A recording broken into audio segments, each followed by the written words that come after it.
श्री राम श्री राम श्री राम श्री राम श्री राम श्री राम श्री राम श्री राम श्री राम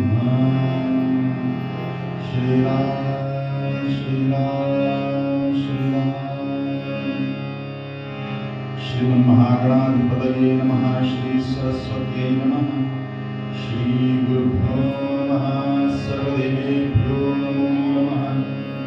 वक्रतुण्ड महाकाय सूर्यकोटिसमप्रभ निर्विघ्नं कुरु मे देव सर्वकार्येषु सर्वदा। गुरुर्ब्रह्मा गुरुर्विष्णुः गुरुर्देवो महेश्वरः गुरु साक्षात् परं ब्रह्म तस्मै श्री गुरवे नमः। मूकं करोति वाचालं पङ्गुं लङ्घयते गिरिं यत्कृपातमहं वन्दे परमानन्दमाधवम्। जयाचा जनी जन्मनामार्थसारा जयाने सदा वास नामात केला। जयाच्या मुखी सर्वदा नाम कीर्ती। नमस्कार त्या ब्रह्मचैतन्य मूर्ती सच्चिदानंद रूपाय विश्वोत्पत्त्यादि हेतवे तापत्रय विनाशाय श्रीकृष्णाय वयम् जन्माद्यस्य यतोऽन्वयादितरतश्चार्थेष्वभिज्ञस्वराट् तेने ब्रह्महृदाय आदिकवये मुह्यन्ति यत्सूरयः। तेजो वारिमृदां यथा विनिमयो यत्र त्रिसर्गो मृषा। धाम्ना स्वेन सदा निरस्तकुहकं सत्यं परं धीमहि। कृष्णाय वासुदेवाय हरये परमात्मने प्रणतक्लेशनाशाय गोविन्दाय नमो नमः। पुंडलीकवरदा हरिविठ्ठल श्री ज्ञानदेव तुकाराम पंढरीनाथ भगवान की जय। भगवान गोपाल कृष्ण महाराज की जय। श्री अनंत कोटि ब्रह्मांड नायक राजाधिराज सच्चिदानंद सद्गुरु श्री ब्रह्म चैतन्य महाराज की जय। श्री ब्रह्मानंद महाराज की जय। जय जय रघुवीर समर्थ मंगलमूर्ति मोरया। ओम नमो भगवते वासुदेवाय।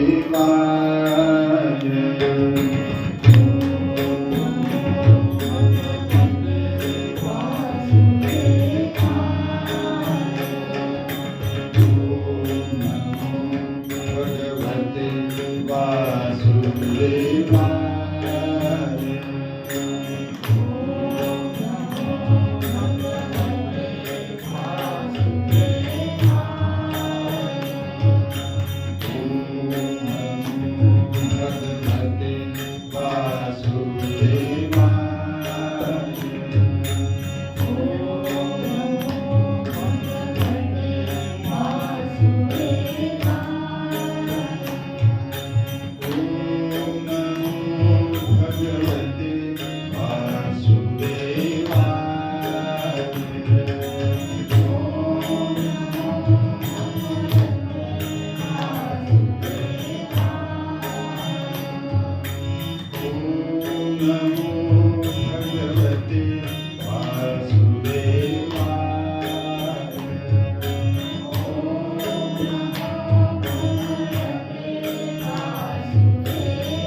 वसुतं देवं कंसचाणूरमर्दनं देवकी परमानन्दं कृष्णं वन्दे जगद्गुरुम्. सर्वांनी कृष्णाष्टकाचा कागद समोर घ्या.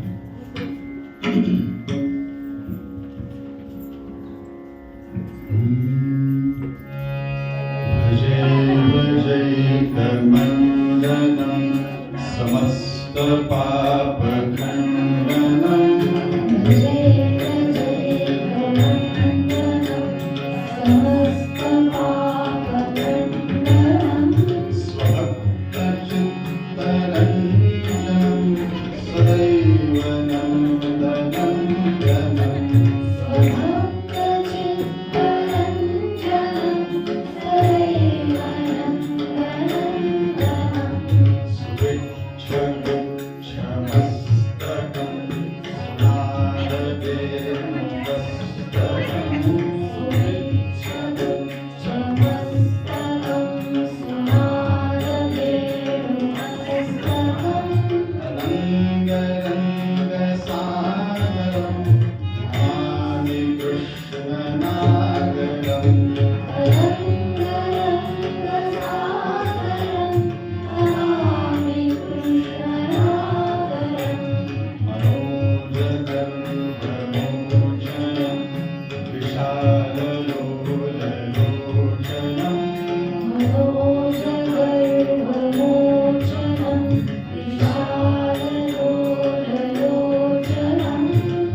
नमामि मेघसुन्दरं पठितप्रभालसत्पटम्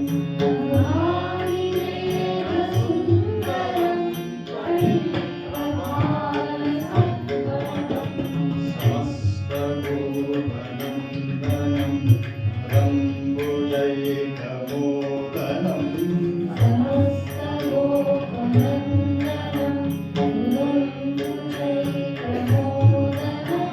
नमामि कुञ्जमार्कगं प्रसन्नभानुशोभनम्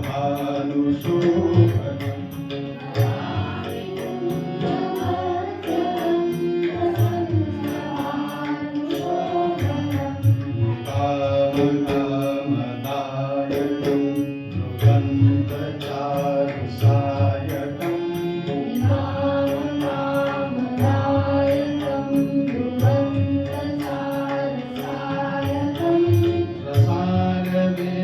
रसायवेणुगायकं नमामि कुञ्जनायकम्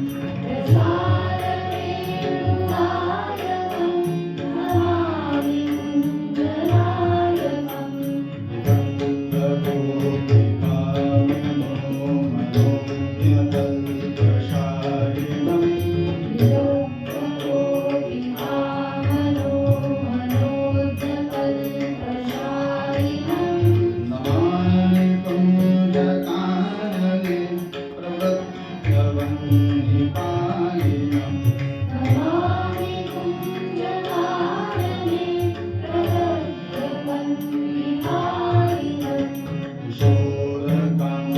किशोरकान्तिरन्वितं गञ्जनं सुशोभितम्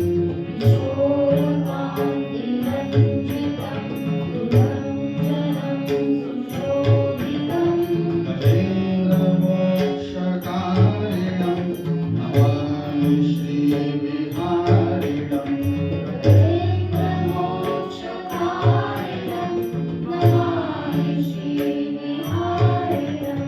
यथा तथा यथा तथा तथैव कृष्णसत्कथा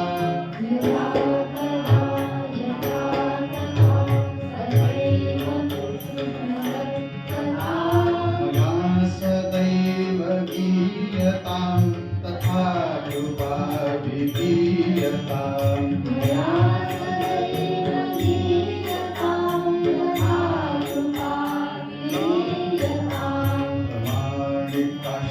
प्रमाणिकाष्टकद्वयं जपत्यधीत्यय पुमान्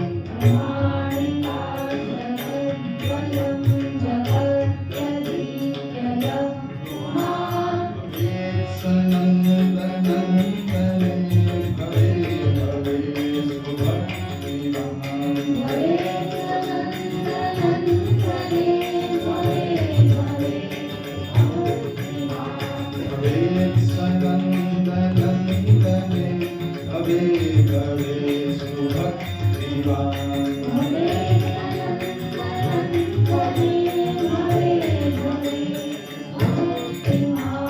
भवे सनन्दनन्दने भवे भवे सुभक्तिवान्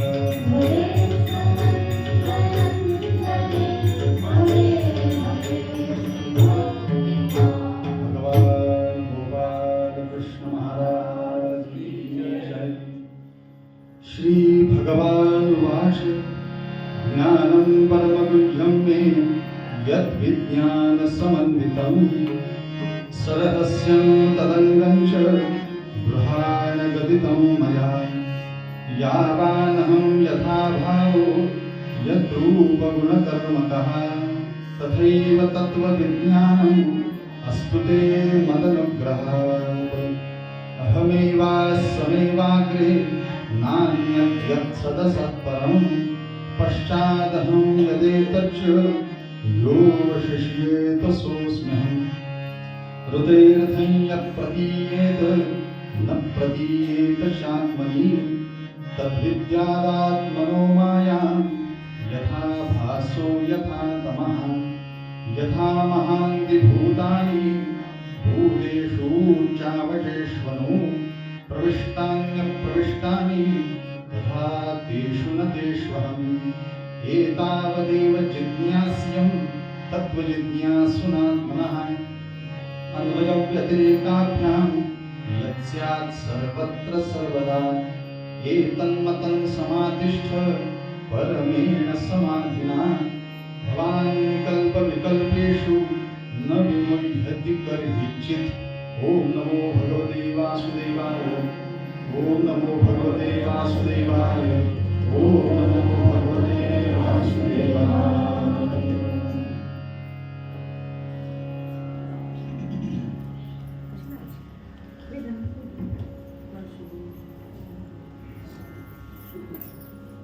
प्रत्येकाला असं वाटत असतं की आपलं जीवन धन्य व्हावं, समाधानी व्हावं, आनंदी व्हावं, आणि यासाठी आपण भगवंताची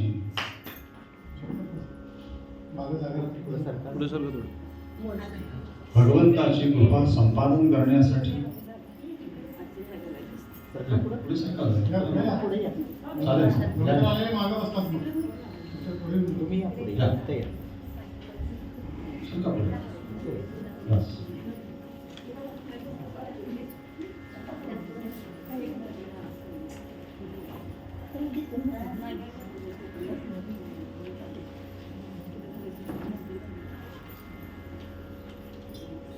पिलर सरकायच्या आपण सरकूया.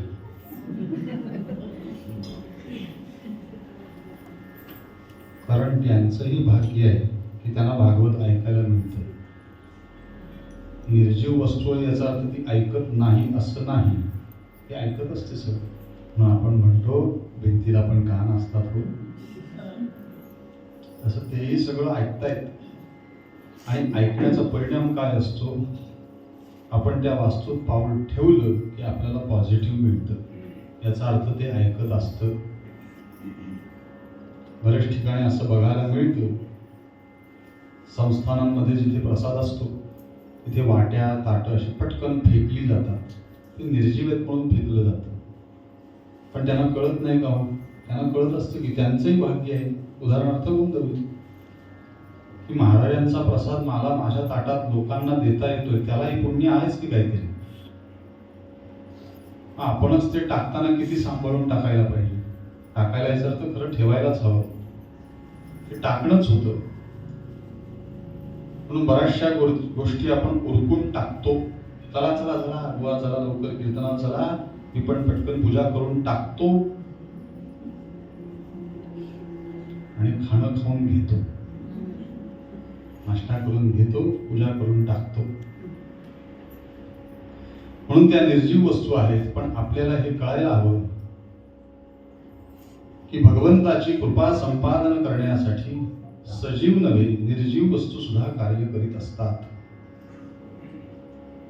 मग आपण कृपा संपादन करण्यासाठी अनेक प्रकाराने त्या भगवंताची प्रार्थना करतो. त्यातलीच एक ही प्रार्थना आहे, हा सप्ताह आहे श्रीमद भागवत. ही भगवंताला एक रोज आपण करत असलेली प्रार्थना आहे, बाकी वेगळं काही नाही. त्याच्या जरी आपण कथांचं श्रवण करत असलो, वाचन करत असलो, तरी या कथांमधनं आपण काय घेतोय की ते भक्त कसे वागलेत तसं वागण्याचा आपण प्रयत्न करूया, तशी उपासना करण्याचा प्रयत्न करूया. हे आपण या सगळ्या कथांमधनं शिकत असतो. म्हणून श्रीमद भागवत कथेची सुरुवात आपली दिनांक 11 पासून सुरू झालेली आहे. महात्म्य झालं, त्यातील पुढल्या सगळ्या कथा झाल्या. आता चला परत सगळेच जण जाऊया एकदा कुठे, गंगा तीरावरती. सुखदेवजी महाराज शांत दांत मूर्ती आहेत, वैरागी संन्यासी. पण वैराग्य हे वृत्तीत असायला लागतं, दिसण्यासाठी नव्हे. ते वृत्तीचं वैराग्य आहे, आतून वैराग्य. समर्थांच्या शिष्यांनी ग्रंथ लिहिलाय राम सोहळा नावाचा. त्या राम सोहळा या ग्रंथात ते शिष्य वर्णन करतात, मी जेव्हा समर्थांना पहिल्यांदा पाहिलं तेव्हा समर्थ कीर्तन करत होते, समर्थ रामदास स्वामी महाराज. आणि कीर्तन करत होते. तो राजाचा गुरु म्हणून समर्थांचा वेश काय होता? संपूर्ण कफनी होती अंगावरती, झाकलेलं होतं पूर्ण शरीर. 8ही बोटात अंगठ्या होत्या सोन्याच्या, सोन्याचं कडं होतं हातात. मस्तपैकी समर्थांनी फेटा बांधलेला होता, त्याला खऱ्या मोत्यांचा तुरा होता. आणि असं समर्थ सगळा वेश करून समर्थ कीर्तनातनं वेदांत मांडत होते. समर्थ सांगतात वैरागी वृत्ती आतून असायला पाहिजे, बाहेरून काय उपयोगाची. मग ते एकांतात आले की शुकास आले की पूर्ण वैराग्याचे. पण लोकांतात वावरत असताना आपल्याला त्यांची एकच तसबीर दिसते, एकच फोटो दिसतोय की कायम ते त्या वैरागीच अवस्थेत आहे. नाही ना, तो राजाचा गुरु आहे, तो श्रीमंतच असणार. आणि शिष्य आपल्या गुरुला असं ठेवलं का लोक? पण आपल्या समोर कायम एकच चित्र येत गेलं. पण राजाचा गुरु राजाही तसाच ना. राजा काय कमी नव्हे हो. समर्थांनी छत्रपतींना दिलेली पदवी आहे श्रीमंत योगी. श्रीमंत आहे खरा, पण योगी आहे. सगळे श्रीमंत योगी नसतात आणि सगळेच योगी श्रीमंत नसतात. असे योगी आहेत की जे कायम योगी सारखेच फिरत असतात आणि योगी सारखेच वेळेला वागतात. म्हणून आपल्या छत्रपतींचं कौतुक याच्यात की जे त्यांनी गड किल्ले उभे केले आपल्या संरक्षणासाठी, ते आपल्या पंतप्रधान मोदी साहेबांनी पूर्ण आंतरराष्ट्रीय परिषदेत त्यांची नोंद करण्यासाठी आपले 12 किल्ले, एक नाही दोन नाही 12 किल्ले आंतरराष्ट्रीय स्तरावरती त्यांची नोंद झालेली आहे आता. म्हणजे आपले छत्रपती आधी जगभर पसरलेले होतेच, आता आणखीन पसरले. पण हे सगळं करत असताना छत्रपतींकडे इतकी लक्ष्मी असताना, धन असताना, सगळं असताना कायम राहिलेत कसे? श्रीमंत योगी. माझं काही नाही, सगळं आहे ते स्वराज्याचं आहे. या वृत्तीने वागले म्हणून ती जी वैरागी वृत्ती आहे ही आतून होती. बाहेरून दिसाल ते मस्त दिसतीलच हो. राजे जेव्हा आग्र्याला गेलेत, काय राजांचा वेश होता जबरदस्त, सुंदर पांढरा शुभ्र असा. आत्ताच्या भाषेत कुर्ता घातलेला होता, पांढरा शुभ्र सुंदर, त्याच्यावर फुलं फुलं फुलं फुलं मस्त वेगळी. तो झगा मस्त ती सुरवार घातली राजाने, मस्त वेगळी झिरटोप घातला, ती भक्तीची माळ आली गळे. काय राजा दिसतोय. आणि शंभूराजांच्या मुखातनं वाक्य असावं त्यांच्या चरित्रात, बाकीच्यांकडे दागिने असतील श्रीमंतीचे, पण स्वाभिमान नावाचा दागिना माझ्याच बाबांकडे. झुकले नाहीत. काय शंभूराजांनी त्यांच्याकडनं घेतलं असेल. आणि आता शंभूराजांचं नाव घेऊन काय वेळा पिसा सगळा व्यवहार चाललाय, तो आनंदी आनंद आहे. पण ह्या माणसांनी जे जे जे जे भगवत भक्त होऊन गेले, क्रांतिकारक होऊन गेले, असे सगळे होऊन गेले, हे कायम राहिलेत कसे? संन्यस्त वृत्तीने राहिले. आद्य क्रांतिकारक वासुदेव बळवंत फडके दिसाला क्रांतिकारक, पण रोज 1000 दत्तनामाचा जप झाल्याशिवाय पाणी सुद्धा प्यायले नाही. कारण तेव्हा ते क्रांतिकार्य जमलं. त्यांच्याकडे उग्र दत्ताची तसबीर होती, ती अजूनही दिसते आपल्याला, फोटो दिसतो तिचा. त्याच्याकडे बघून जप करायचे म्हणून डोळे कायम असेच झालेले हो. आणि ती आपण तशी नजर करायला गेलो तर होणार नाही का? कारण ती उपासनेची ताकद आहे. ते आपण खोटं आणायला जाऊ आहोत, तो शक्य नाही. पण हे सगळे संन्यस्त वृत्तीने राहिले. राजा, अरे काय सांगायचं तुला, संन्याशी वृत्ती सांभाळणं फार अवघड असतं रे. कारण संन्याशांना आज्ञा आहे धर्मशास्त्राची, एका गावात 3 दिवस राहायचं नाही आणि 3 धोंडे मांडायचे नाही. त्यांनी लगेच पुढचं गाव धरायचं असतं. मग असा काय VIP आहे वा परीक्षित? पांडवांचा वंशज आणि गर्भात असताना भगवंतांनी दर्शन दिलं, सोपं नव्हे. म्हणून राजा, मी आता तुला एकच सांगतो, काय कर, जगामध्ये भगवंत बघ किंवा भगवंतामध्ये जग बघ. हे दोनच पर्याय आहेत तुझ्याकडे. कारण आता तुझे दिवस एक एक पुढे चालले. कारण भगवंत न्याय सांभाळतो. तो येणार म्हणजे येणार. धर्म यम तो तक्षक येणार म्हणजे येणार. म्हणून राजा, एक लोककथा फार प्रसिद्ध आहे. हे शुकदेव महाराज सांगत नाही, ते माझ्याकडे.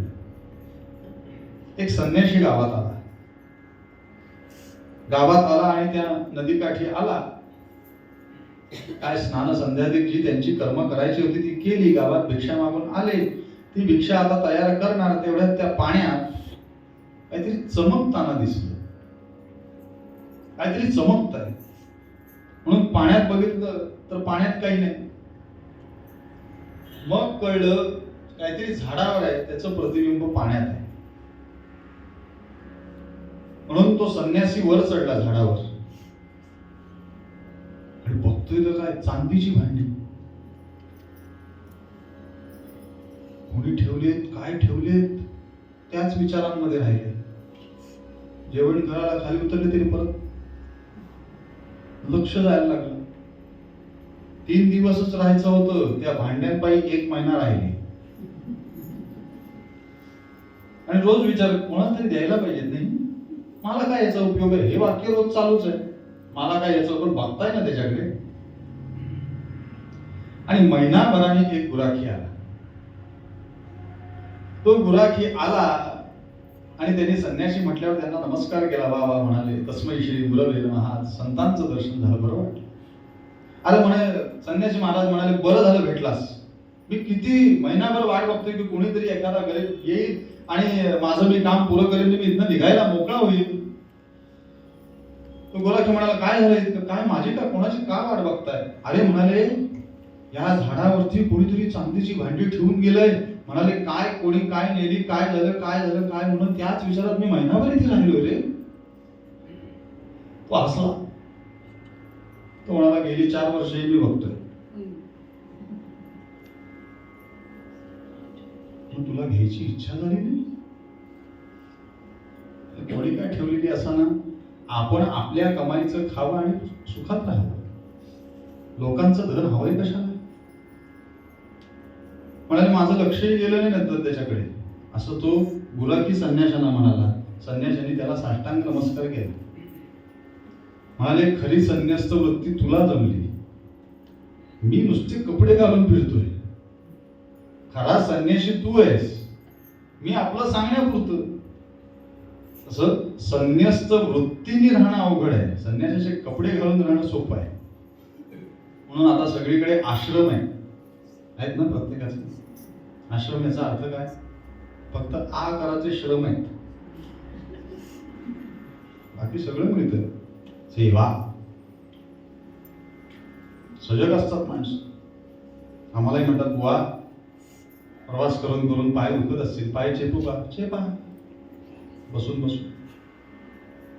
बसून पाय दुखत असेल, कंबर चेपू का, चेपा. सेवा आहे. बोलून गळा दुखतोय का, म्हटलं नाही. तो जर चेपलास तर मी काय करायचं. सेवेचा प्रकार कळलाय. पाय चेपू, चेपा, पाठ, गळा, तो दुखत नाहीये बाबा. पण संन्यस्त वृत्तीने राहणं, यासाठी आजच्या दिवसाचा आपला सिद्धांत जो काल होता त्याच्याच पुढे आपल्याला जायचंय. भगवंत येतात पण नामस्मरण आणि तपस्या, हा आपला सिद्धांत. आणि हा सिद्धांत पटवण्यासाठी म्हणून आजच्या कथेची पहिली कथा सुरुवातीची आपली, ती म्हणजे जडभरतांची कथा. हे भरत म्हणजे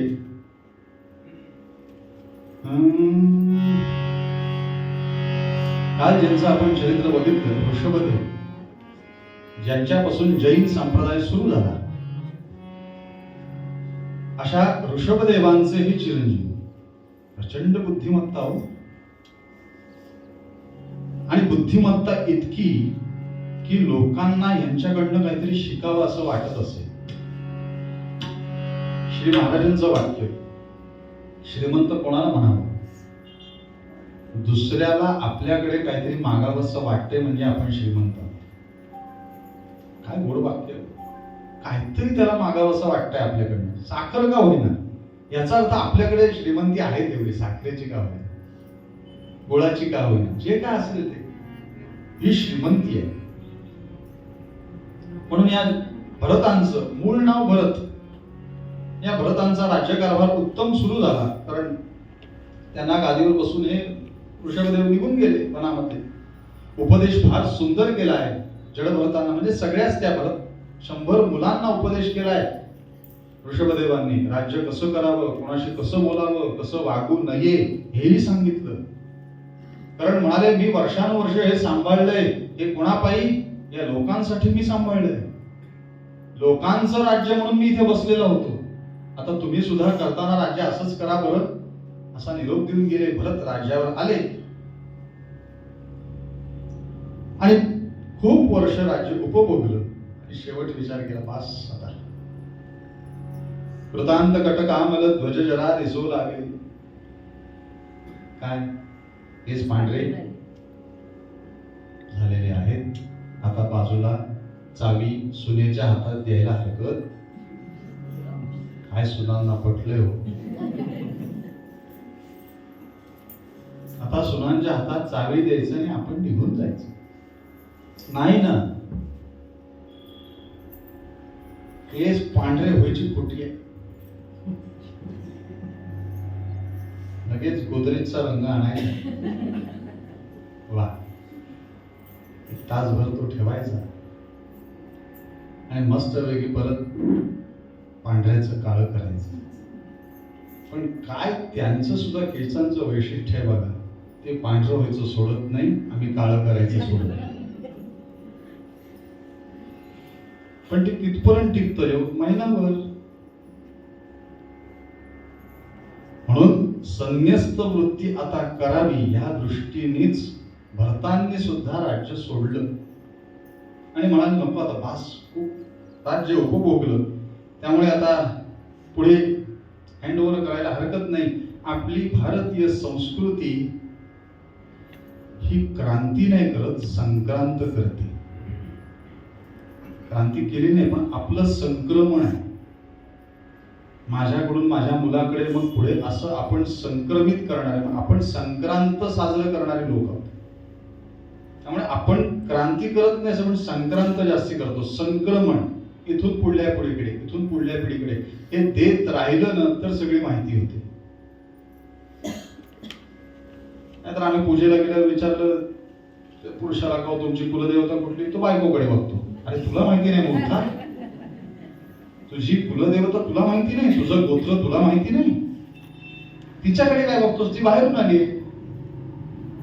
आणि एकंदरीत आमचा अनुभव असाच, पूजा ठरवण्यासाठी जास्तीत जास्त फोन आम्हाला स्त्रियांचेच असतात, पुरुष आपले काय ते सांगतात म्हणून बसतात. पण एकंदरीत पूजा ह्या विषयाबद्दलची हौस स्त्री वर्गाकडे जास्ती आहे, हा अनुभव आहे. म्हणून भरतांनी राज्य सोडलं, वनात आले आणि वनात आले एक सुंदर सरोवर बघितलं, त्याच्याच बाजूला आता राहायचं, फक्त नामजप करत राहायचं, भगवंताच्या स्मरणात राहायचं. हे त्यांचं जीवन सुरू झालं. जीवन सुरू झालं झालं झालं पण एक हरिण तिथे रोज येतात,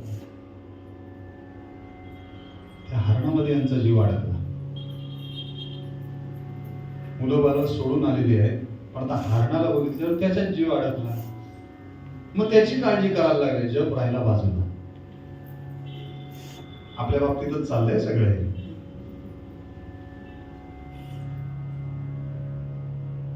नवीन गाडी आणायला जायचंय, आज जप नाही केला तरी चालेल. नवीन घर बघायला जायचंय, आज जप नाही केला तरी चालेल. त्यांचा त्या हरणामध्ये जीव अडकला आणि थोड्या दिवसांनी त्यांना असं कळलं ते हरिण गर्भवती आहे, ती हरिणी गर्भवती आहे. आणि ती एक दिवस तिथून येत होते आणि तेवढ्यात तिने सिंहाची डरकाळी ऐकली. मात्र ती जी पळत सुटली त्या अवस्थेत, आता बाळ माझं वाचलं पाहिजे, एक वेळ मला काही झालं तरी चालेल, पण माझं बाळ वाचलं पाहिजे या दृष्टीने तिने धाव इतकी जोरात घेतली आणि आता छलांग मारणार त्या सरोवरावरून. तेवढ्यात काय झालं, तो गर्भ गळून पडला पाण्यात. हे सगळं बघतायत भरत. पटकन उडी मारली, त्या बाळाला वाचवलं. आता त्या बाळाचं सगळं संगोपन करायला त्याच्यात जीव अडकला. आलेले कशासाठी? नामजप करायला, संन्यस्त वृत्ती. पण झालं, विस्मरण झालं, त्याच्यातच जीव अडकला. सगळं त्याला खाऊ माखू पिऊ सगळं तेच रोज दिवसभर तेच चालू राहिलं. त्या हरणात तिथे मृत्यू झाला आणि कायम स्मरण कोणाचं राहिलं? हरणाचं. त्यामुळे पुढचा जन्म हरणाचा आला. त्याच स्मरणात कायम राहिले, त्यामुळे पुढचा जन्म हरणात आला. हरणात आल्यानंतर थोडीशी स्मृती जागृत होती पूर्वजन्माची, त्यामुळे कसा बसा तो जन्म उरकला, कसा बसा. आणि परत जे जन्माला आले ते एका ब्राह्मण कुटुंबातच जन्माला आले. उच्च अशा कुटुंबात जन्माला आले की जिथे संध्या स्नान सगळ्या व्यवस्थित, सगळं उपासना सगळं जिथे पार पडतंय, अशा घरात जन्माला आलेत भरत. आणि या भरतांनी काय करावं समजायला लागल्यापासून कोणाशी बोलतच नसत. बोलणंच बंद केलं. का बंद केलं? बोललो की संबंध प्रस्थापित होणार. मला बोलायचंच नाहीये. एसटी शेजारी पॅसेंजर आला, काय कुठले इथपर्यंत ठीक असतं. काय करता? नाव अविनाश केळकर. काय करता? कीर्तन प्रवचन पौरोहित्य. ठीक. आता कीर्तन प्रवचन ह्या विषयावर चर्चा होईल ना. मग तुम्ही केळकर म्हणजे कोकणस्थ का देशस्थ हो? सुरुवात. तुम्ही एक वाक्य म्हटलं की पुढे सुरू होते. त्यामुळे या भरतांनी असं ठरवलं, आता संबंध प्रस्थापित नकोच, बोलायचंच नाही कोणाशी. कायम मौन. मौन याचा अर्थ स्वतःची स्वतः नव्हे, स्वतःशी भगवंताशी चर्चा आतून. हे मौन आहे. म्हणजे आपणाशी चिमोटा घ्यावा, आपल्यालाच कळत नाही. मग आपणच आपल्याशी रोज बोलत राहणं, स्वरूपी राहणे हा स्वधर्म. त्या भरतांनी हे ठरवलं पक्क, बोलायचंच नाही. आणि हा बोलत नाही, काहीच करत नाही, सगळी घरात मदत सगळी करायची. घर चालवण्यासाठी जे करायला पाहिजे, जे जिथे जिथे काम करेल ते सगळं काम करायचे, पण बोलणं नाही. आणि हा काही बोलत नाही म्हणून गावातले लोक याला आता जड भरत म्हणायला लागले. जडच आहे, काय बोलत नाही, लक्ष देत नाही, जडच आहे बुद्धी. आणि एक दिवस ते सगळे रानातले असतात की नाही, त्या मंडळींना त्यांच्या देवीला बळी द्यायला कोणीतरी हवा होता, मनुष्य. तर गावात ते सगळीकडे फिरले, तर लोकांनी सांगितलं, हा जड भरत आहे, काही कामाचा नाही, का त्याला घेऊन? काही बोलत नाही, काही नाही. म्हणून त्याला घेऊन आले जड भरताना. त्याला स्नान घातलं, गुलाल घातला त्याच्या अंगावरती, आणि गुलाल घातला, देवी समोर आणलं आणि त्याची आता मान कापणार एवढ्यात अनादि निर्गुण प्रकटली भवानी, अनादि निर्गुण प्रकटली भवानी, अनादि निर्गुण प्रकटली भवानी. मोह महिषासुर मर्दन लागून, मोह महिषासुर मर्दन लागून, विविध तापाची कलामया झाडली, विविध तापाची कलामया झाडली. भक्ताला दोन्ही पावसी निर्वाणी,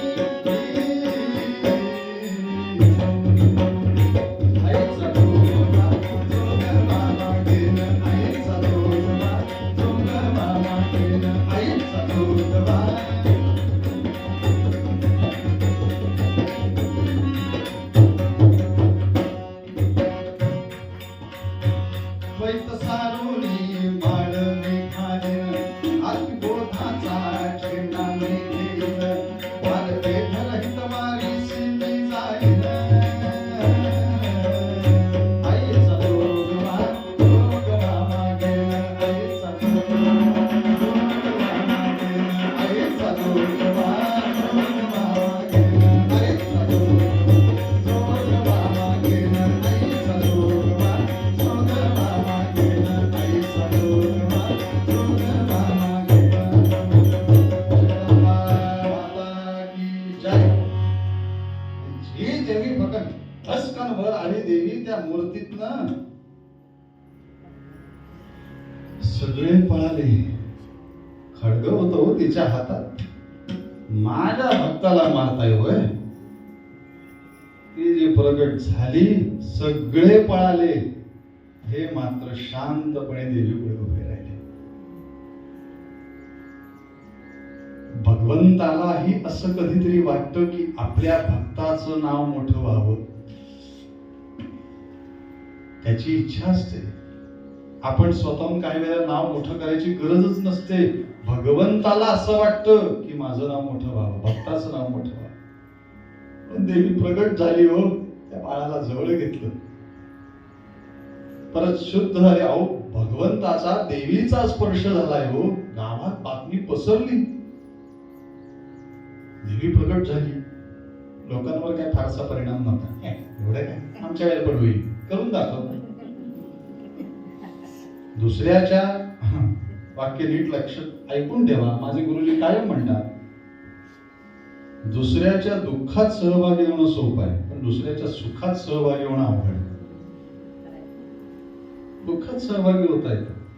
खेळतो कोणी गाडी घेतली हो का, ऍक्सिडेंट मध्ये पेटेल तेव्हा कळेल. पहिलं वाक्य आहे, कौतुक हा विषय नाही, सुखात सामील होणं अवघड आहे. गावातल्यांपर्यंत बातमी गेली खरी, परिणाम काय फारसा झाला नाही. आणि ह्या जडभरतांचं परत आपलं जीवन सुरू झालं. घरापुरतं काय जे काम असेल ते करायचं. आणि त्याच काळात त्या राज्याचा मुख्य जो राजा रघुगण हा सद्गुरु शोधार्थ बाहेर पडलेला.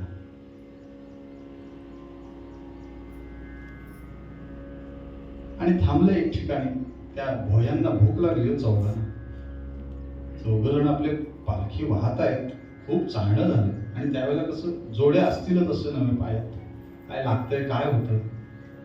चौघांची चर्चा डोळ्यांनी बोलणं येत होतं. हा बसला आरामात आणि आपले पण थांबवली एक ठिकाणी पालखी थांबवता क्षणी जे काय जोंधळा दिसला शेतात तो जरा गेल्या आतमध्ये खायला सुरुवात झाली. आणि इतक्यात तो 4 मधला एक म्हणाला, मी चाललोय घरी. याची पालखी उचलून मला आता कंटाळा आलाय. मी आता पुढे प्रवास करू शकत नाही. इकडे या लगेच बसून घ्या. लोकांचं लक्ष तुमच्याकडे जायला नको. पटकन बसा. आपल्याला कथा महत्वाची. मी आता घरी चाललो. मी आता थांबणार नाही. आता ही तिघं म्हणतायत, चौथाने तर पालखी कशी उचलणार. राजा इथून बघतोय काहीतरी कुजबूज सुरू झाल्या. एकाला काय झालं म्हणाले, तिघच राहिलं, चौथा नाही उचलला. आता म्हणाले इकडे तिकडे बघा, गावात कोणाला गरज असेल तर त्याला बरोबर एक सोन्याची मोहर त्याला द्या आणि सांगा पटकन. आणि करता करता हे तिघही जण पसरले. तेवढ्यात एकाची नजर जडभरतांकडे गेली. ते आपले बसलेले होते. अपनी मस्ती में दुनिया नाम चाललेलं होतं. आणि तो आला, सैनिक सेवक आला. अरे काय करतोस.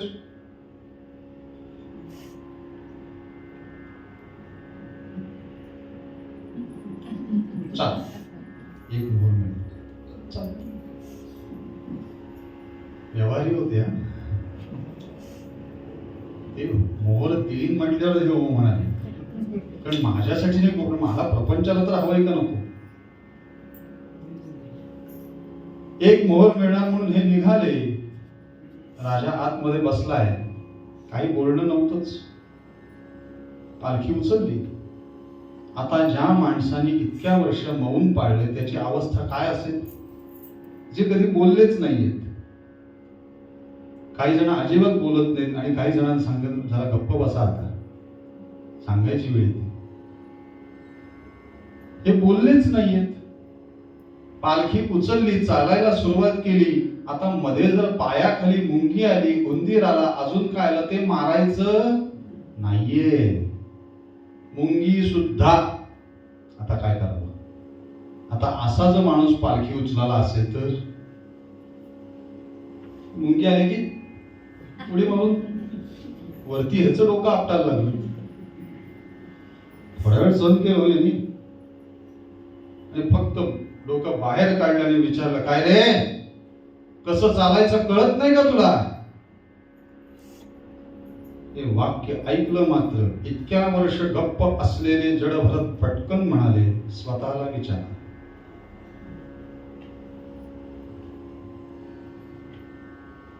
गप्प. चालायचं कसं कळत नाही आणि खालून उत्तर दिलं, स्वतःला विचारा. राजाच्या 10 फूट डोक्यावरून गेलं. पालखी थांबवा. राजे खाली उतरले. काय म्हणालात आपण? तुम्ही काय प्रश्न केलात? चालायचं कसं कळत नाही का? मी इतकंच म्हटलं, स्वतःला विचार. म्हणजे मला कळलं नाही. पहिल्यांदा हसलेत. गाल खाजवला. रामकृष्ण परमहंस जसे हसायचे तसे हास्य होते. हसले. गुरूंच्या दर्शनाला जाताय, हे चालणं बरोबर आहे का? सद्गुरु शोधार्थ चाललाय, त्यांना काय तुमचं ऐश्वर्य दाखवायला चाललाय?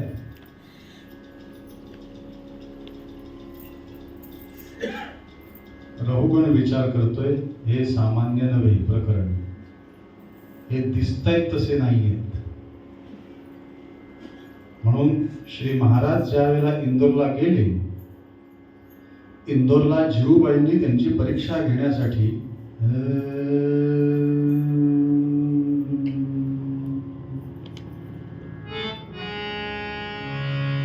इंदोरात आले, जीवबाईंच्या इथे आले आणि आल्यानंतर तिला जे जे बैराग यायचे त्यांच्याविषयी प्रचंड राग होता. हे गेले आणि मग नवऱ्याला ती म्हणाले, अच्छा कोण आलाय नवीन?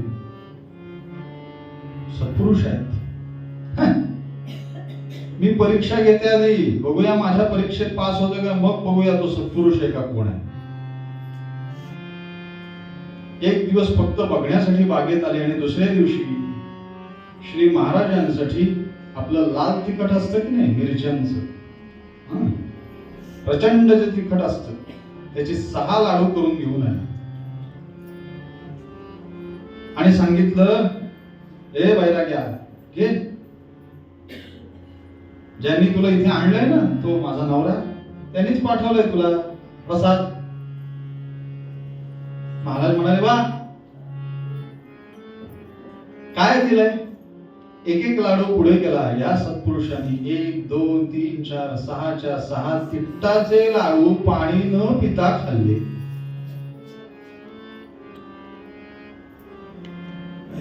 पुढे महाराज म्हणाले, माय अजून आहेत का? वेगळेच लागतात ग काहीतरी. रामाचा प्रसाद आजचा वेगळाच आहे काहीतरी, अजून आहेत का? ती म्हणाली, अजून आहेत, उद्या देते. घरी आली. ती इतकी भयंकर होती, तिला स्वतःचे नोकर चाकर सुद्धा घाबरून असायचे. चरित्रात असं वर्णन आहे, स्वतः इनामदार सुद्धा तिला प्रचंड घाबरायचे. घरी आली, थोडे थंडीचे दिवस होते, शेगडी पेटवली, त्यातले निखारे बघितले आणि बाईच्या डोक्यात कलीने परत प्रवेश केला. याला वेगळं काय हवंय काय?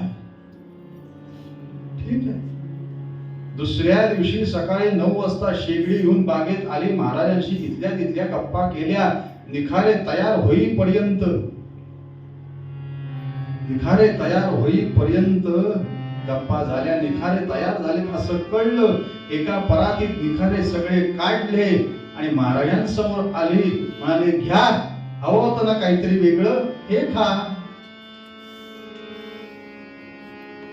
आणि ती परात पुढे आली आणि ह्या सत्पुरुषांनी त्या चिमट्यानी एक एक निखारा उचलावा, खायला सुरुवात करावी.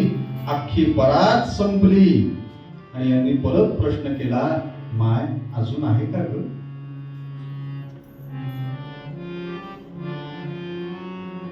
आणि असा प्रश्न ऐकल्यानंतर तिने साष्टांग दंडवत घातली.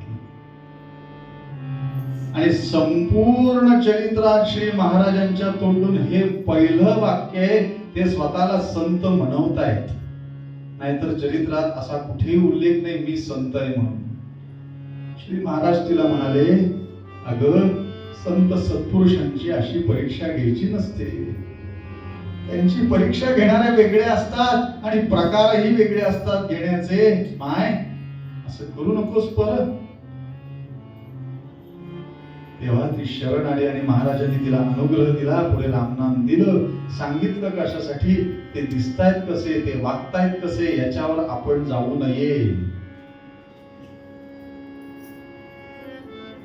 कारण संतांच्या गुणात संतची जाणती ते आपल्याला कळत नाही.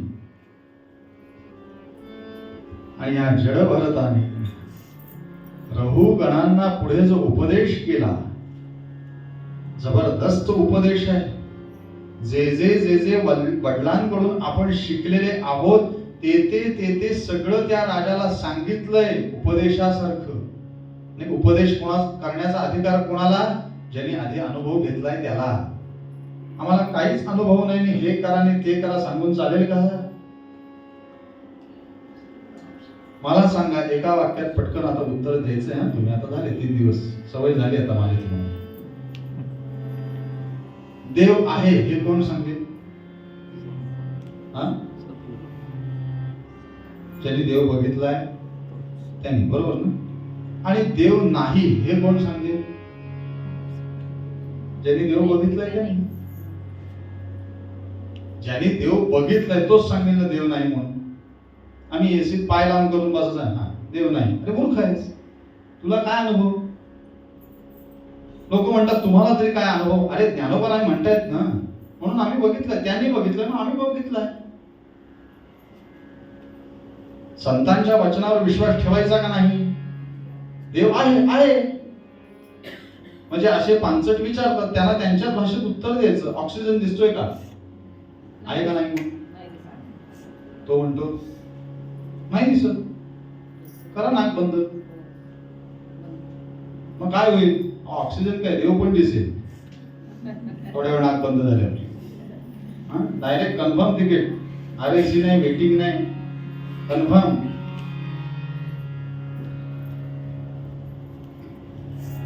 मग हे जर आम्ही देवांचा, ज्यांनी देव बघितलाय त्यांच्यावर आम्ही विश्वास ठेवतो, जसं जड भरतांनी त्या रघुगणाला जो उपदेश केला अनुभवाने, जे वडिलांकडनं ज्ञान आलं ते संपूर्ण घेतलं, त्याच्यातनं अनुभव स्वतः घेतला त्या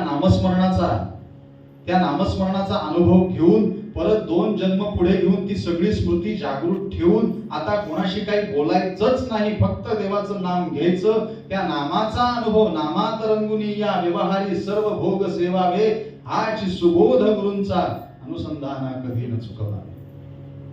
ते त्यांनी केलं, त्यांच्या आयुष्यभर पाळलं, म्हणून ते रघुगणांना उपदेश करू शकले. आणि तो उपदेश इतका सुंदर केला. परमेश्वर प्राप्तीसाठी काय काय करायला हवं हे अगदी समजावून सांगितलं आणि महत्वाचं सांगितलं. या सगळ्यामध्ये भगवंताचं नाम श्रेष्ठ आहे. ते नाम राजा तू गा, बाकी काही करू नकोस. आणि श्री महाराज काय वेगळं सांगतात मग? नाम घ्या. आणि असं नाम जर घेतलं तर भगवंत तुमच्यावर कृपा करतो. अशीच्या अशी कथा आता या आपल्या माहितीत स्वामी समर्थांच्या बाबतीत झालेली आहे. झाले ना? मालोजी राजे आत्ताचे, म्हणजे छत्रपतींच्या वेळेचे नव्हे, मालोजी राजे ज्या वेळेला स्वामींच्या दर्शनाला आलेत ते सुद्धा असेच आले तयार होऊन, तो झिरटोप ने अमुक तमुक सगळं सोन्याचे दागिने हातात, सगळं सगळं सगळं जबरदस्त तयार होऊन हत्तीवर आले. सगळं सैन्य बरोबर. लोकांनी विचारलं चाललेत कुठे? स्वामींच्या दर्शनाला. आणि स्वामींसमोर जेव्हा आले, स्वामींनी फक्त खालून वरून एकदा बघितलं. काय रे, मला ऐश्वर्य दाखवायला आलायस काय? कळलं, बोलण्याचा अर्थ कळला. घरी गेले आणि अगदी साध्या वेशात स्वामींसमोर येऊन उभे राहिले. आपण आपलं ऐश्वर्य त्याला दाखवायचं नाही असं नाही, दाखवायचं नक्की आहे, पण ते मीच केलंय, मीच कमवलंय हे वाईट आहे. तुमच्यामुळे सगळं आहे. म्हणून आपण संन्यस्त व्हायचं नाहीये, संन्यस्त वृत्तीने संतांकडे जायचंय. आणि ते स्वामींनी बरोबर एका वाक्यात सांगितल्यामुळे त्यांना ते कळलं, मालोजी राजांना, की हे काय म्हणतायत. म्हणून जशी रहुगण जडभरतांची कथा झाली, कसं जावं कळत नाही का, तसं यांना कळलंच की आपण सद्गुरूंच्या दर्शनाला चाललोय, स्वामींच्या दर्शनाला चाललोय. आपलं ऐश्वर्य दाखवायला चाललेलो नाही. आपण सगळं विसरून बाजूला जायचंय आणि त्यांना शरण जायचंय. आणि हा उपदेश जडभरतांनी रहुगणांना केला. अतिशय आनंद झाला. का? कारण एक तर हे इतक्या वर्ष बोललेले नव्हते. ह्यांच्या मुखातनं जी वाणी बाहेर पडली ती अक्षरशः वेदवाणीच होती. कारण जी माणसं खूप वर्ष बोलत नाहीत त्यांच्या वाणीला ताकद येते. जसं महाराज जन्माला यायच्या पूर्वी रावजी पंत आणि गीतामाई हे सुद्धा गोंदवल्याच्या बाहेर असणाऱ्या सत्पुरुषांच्या दर्शनाला गेले होते. त्यांचं नाव होतं संभाजी महाराज. 12 वर्ष त्या माणसाने मौन धरलेलं होतं, बोललेच नाहीत. म्हणून सासूबाईंनी सांगितलं, अगं एकदा त्यांचं दर्शन घेऊन या. नमस्कार फुकाचा असतो पण आशीर्वाद लाखाचा असतो, जाऊन तर या. गेले दर्शनाला, फळ दिलं प्रसादाचं, सगळं अभिमंत्रित केलं आणि इतक्या वर्ष बोललेले नव्हते ते पटकन बोलून गेले. अगं बरं झालं आलीस, मी तुझंच वाट बघत होतो. 12 वर्षांनी ही वाक्य पहिलं आहे, बरं झालं आलीस, तुझीच वाट बघतोय. का? हे जन्माला यायचे होते ना. ते प्रसादाचं फळ, इतक्या वर्षांची सगळी पुण्याई एका प्रसादात, फळामध्ये, नारळामध्ये अभिमंत्रित केली आणि यांचा जन्म झाला. म्हणजे मौनाचा परिणाम किती असतो? मौनम सर्वार्थ साधनम. पण जिथे बोलायला हवं तिथे बोलावं लागतं. तिथे जर गप्प राहिला तर आपली अवस्था अवघड होते हो. त्यामुळे योग्य ठिकाणी बोलणं, अवांतर बोलायचंच नाही.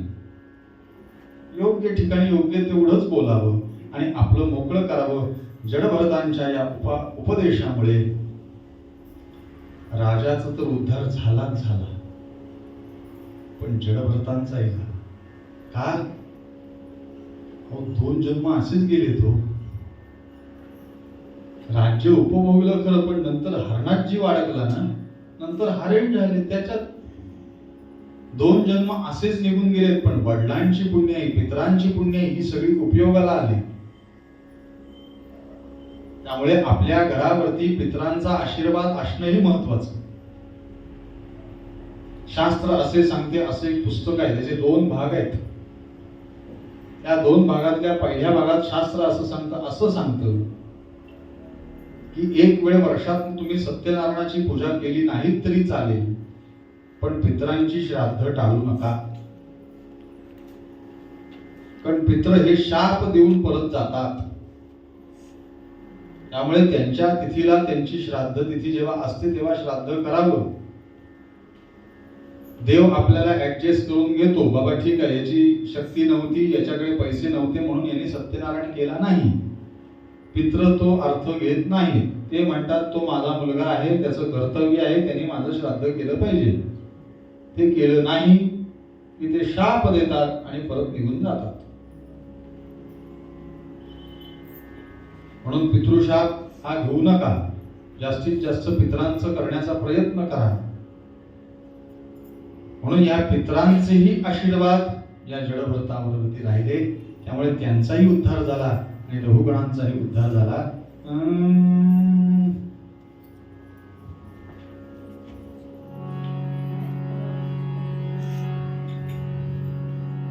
नारायण नारायण श्रीमन्नारायण नारायण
ज्या वेळेला भजन म्हणायची वेळ त्यावेळेला सगळ्यांनी म्हणायचं आहे. शब्द नाही कळले तर टाळी तरी वाजवा, नाही तर ते टाळी देणार नाही. ते जेव्हा टाळी द्यायची बंद होती तेव्हा आपल्या घराच्या बाहेर गर्दी नक्की असेल. ती लवकर व्हायला नको असेल तर टाळी वाजवा. माझ्याकडे बघत बसू नका, तुम्ही आनंद घ्या भजनाचा. भागवत चालू आहे त्यामुळे जे अक्षर नाही समजलं टाळी तर वाजवा आणि मोठ्याने वाजवा. इथे इथे बसरे खाऊ धान्य खाऊ हे असलं काही करू नका, सणसणीत वाजवा. आणि ते सुद्धा आपल्याच उजव्या हाताने आपल्याच डाव्या हातावर वाजवायचे. हो, समोरच्याची पाठ मोकळी करू नका. आणि जडभरतांचा उद्धार झाला. का झाला? सिद्धांत काय? संन्यस्त वृत्ती आणि तपश्चर्या. आपली जर वृत्ती तशी असेल तर आपल्याला नक्की उद्धार होतो. या सर्व पूर्ण कथा सिद्धांत पटवण्यासाठी येतात. भागवतात असाही उल्लेख येतो. भागवतामध्ये खगोलशास्त्र सांगितलंय, थोडंसं ज्योतिषशास्त्र सांगितलंय.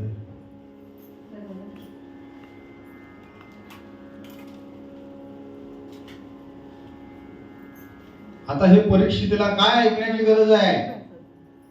अजून 3 दिवसांनी ते जाणार आहे. खगोलशास्त्र ते ऐकून काय करणार आता?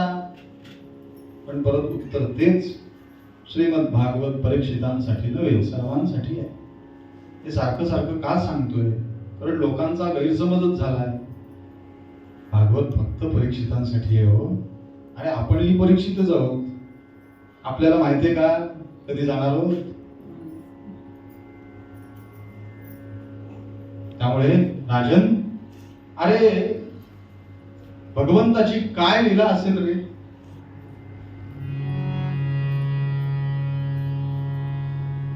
काय लीला असेल? हे प्रभो विभो अगाध किती तव करणी.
गोपाल कृष्ण भगवान की जय. या श्रीमद भागवतामध्ये जडभरतांची कथा ही आपल्याला संन्यस्त वृत्तीने कसं वागावं हे शिकवते. मग खगोलशास्त्र याचं कारण काय? तर आपण जिथे आता राहतोय ह्याच्यामध्ये सुद्धा खगोलशास्त्र आहे, ज्योतिषशास्त्र आहे आणि ह्या सगळ्याला आपण मान्यता दिलेली आहे. काहीच जण जे असतात ते तोंड बिचकवून म्हणतात हे सगळं काय खरं नव्हे. तुझं खरं काय ते सांग. त्यामुळे खगोलशास्त्र का आलं तर इथे आपल्या ऋषींचा अभ्यास किती असावा हे कळतं. आत्ताचे वैज्ञानिक सुद्धा तशा अर्थाने ऋषीच. मंगळावरती आता आपलं यान गेलं, मंगलयान एक मोठा प्रोजेक्ट भारताने पूर्ण केला. असं जिथे जिथे आपली यानं जातात, उपग्रह जातात, जे जे आपण कार्य करत असतो हे वैज्ञानिक एका दृष्टीने आत्ताच्या युगातले ऋषीच आहेत. आणि ऋषींचे त्या काळातही प्रपंच होतेच की. आता हे प्रपंच करता करता मंगलयान हा चित्रपट आहे ना, मंगलयानच ना, अक्षय कुमारांचा चित्रपट आहे. बघायला काय हरकत आहे? जे चांगलं असतं ते बघायलाच हवं ना. सगळीकडेच गुलाबी साडी बघायला पाहिजे असं काही नाही. सारखं सारखं काही दिसतेच. कधीतरी जे आयुष्यात आपल्या आजूबाजूला चांगलं झालं त्याचा अभ्यास करावा आणि तो चित्रपट ह्या दृष्टीने बघा. असेल काही ते 20% खोटं दाखवलेलं असणार, त्यांना ते चित्रपट करण्यासाठी करायलाही लागतं, पटकथा तशी लिहावी लागते. पण याचा अर्थ सगळंच खोटं आहे असं होत नाही ना. त्यावेळेला त्यांनी कसं कसं सगळं वैज्ञानिकांनी ते केलं असेल, काय त्यांना पगार मिळाला असेल, काय खायला मिळालं असेल, काय प्यायला मिळालं, हे असे चित्रपट मुलांना दाखवा. उरी नावाचा चित्रपट आलाय. तो उरी नावाचा चित्रपट आपल्या सैनिकांनी काय कार्य केले दाखवा तर नुसतं. आणि माझा गौरव याच्यात आहे, उरीचं संपूर्ण चरित्र माझे गुरुजी कीर्तनातनं मांडतात. सोपं नव्हे. जो सर्जिकल स्ट्राईक झाला ते तसंच्या तसं चरित्र माझे गुरुजी कीर्तनातनं मांडतात. मग अशा आम्ही कीर्तन आख्यानं लावण्याचा प्रयत्न केला. नको नको, भांडणांचं काही करू नका हो. मग कधी करायचं? तुझ्या वाढदिवसाला? असलं काही नको, लोक भडकतील असं काही करू नका हो ना. आम्ही सगळे नेभळटांचीच पोरं. पण खगोलशास्त्र या करताच आलं की आपल्याला आपल्या ग्रहांची स्थिती कशी असते, काय असते, त्याला ते नाव का पडलं, हे सगळा अभ्यास श्रीमद भागवतात आला. आणि तो आपल्या संतांनी ऋषींनी कसा केला असेल? याचं कारण पहिलं हे, काल ज्यांचं आपण चरित्र बघितलं ते ध्रुव स्थिर आहेत. ते ध्रुव स्थिर आहेत, त्यामुळे बाकी ग्रहांची स्थिती कशी असते, ते ग्रह कसे फिरतायत, तो अभ्यास केला आणि तो आलाय आपल्या श्रीमद भागवतामध्ये.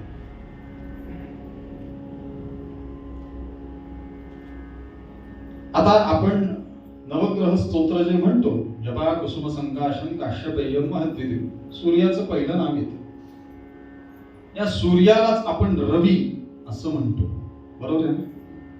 आता हे नाव का त्याला पडलं असेल? ताक घुसळताना त्याला हे काय म्हणतात, ती असते ती रवी. ते नेहमी जेव्हा आपण घुसळतो तेव्हा आवाज कसा येतो? हम हम हम हम हम. तोच आवाज तो काढत असतो. सूर्य त्याचा आवाज असा कायम आहे म्हणून तो रवी. त्याचा आवाजच सारखाच चालू असतो. विचार करा,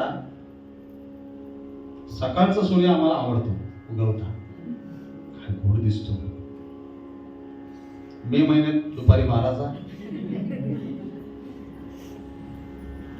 सांगा जरा त्याला कमी ताप. तो तापला की आम्ही तापतोय.